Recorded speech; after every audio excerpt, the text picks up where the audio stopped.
কাকিমার হ্যাংলা এসেলে আপনাদের ভিডিও কেমন লাগছে সেটা কমেন্টের মাধ্যমে অবশ্যই জানাবেন।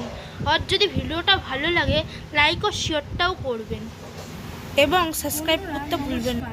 কাকিমার হ্যাংলা এসেলে স্বাগতম। আজকে আমি বাজার থেকে পাবদা মাছগুলো এনেছি। মা এই পাবদা মাছের বেগুন দিয়ে পাবদা মাছের ঝাল রেসিপি করবে।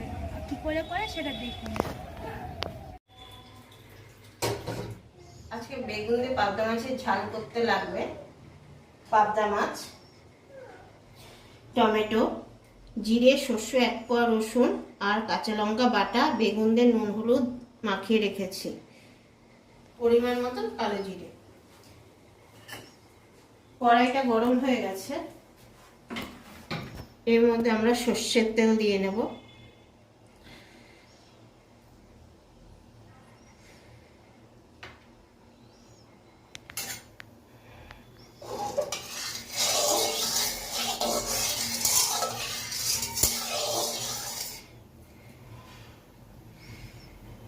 তেলটা গরম হয়ে গেলে আমরা নুন হলুদ দিয়ে যে মাছটা মাখিয়ে রেখেছি এটা ভেজে নেব। এবার গরম তেলে আমরা মাছগুলো ভেজে নেব। পাবদা মাছগুলো হালকা করে আমরা ভেজে তুলে নেব। বেশি কড়া ভাজলে পাবদা মাছের টেস্ট নষ্ট হয়ে যাবে।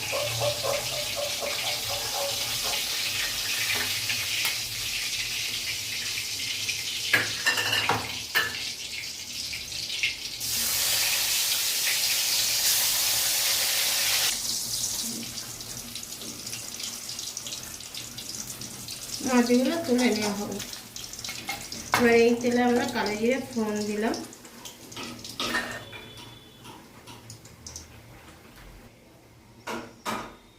কালো জিরের মধ্যে এবার আমরা বেগুনগুলো ভেজে নেব।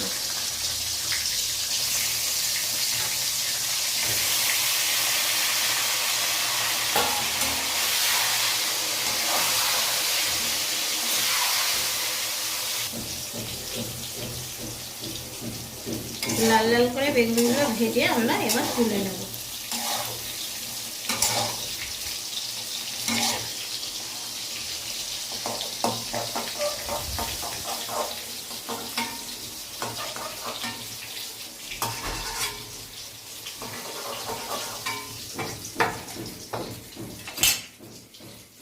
এই তেলে টমেটো, সাদা শস্য, কালো শস্য, জিরে, 1 কোয়া রসুন, কাঁচা লঙ্কা বাটা পেস্টটা আমরা দিয়ে নেব।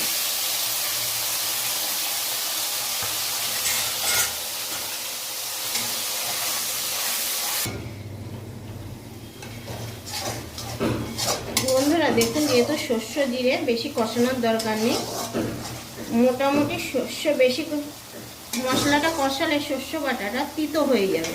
এই পর্যায়ে এসে আমরা জল দিয়ে দেবো।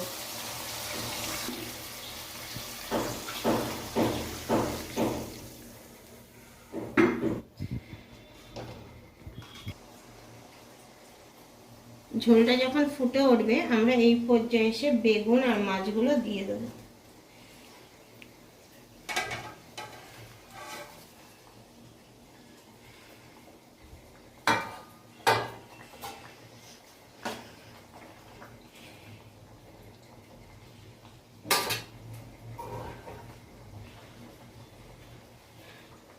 এর মধ্যে পরিমাণ মতন নুন, ঝাল আপনারা টেস্ট অনুযায়ী আপনারা দিয়ে নেবেন।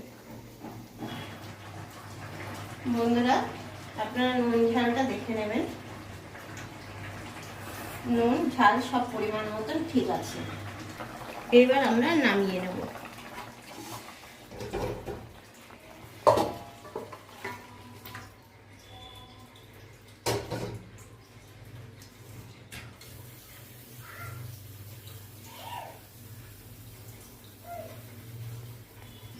কিছু গার্নিশের জন্য আমরা পেঁয়াজ পাতা দেব, যাতে দেখতেও ভালো লাগে, টেস্টও ভালো হয়।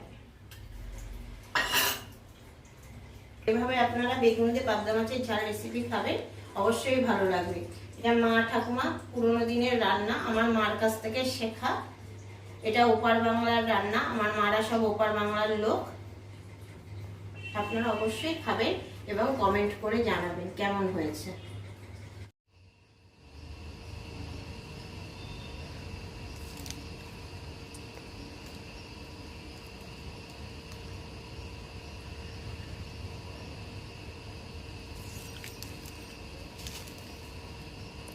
বন্ধুরা, এটা সত্যি কিন্তু খুব অসাধারণ হয়েছে।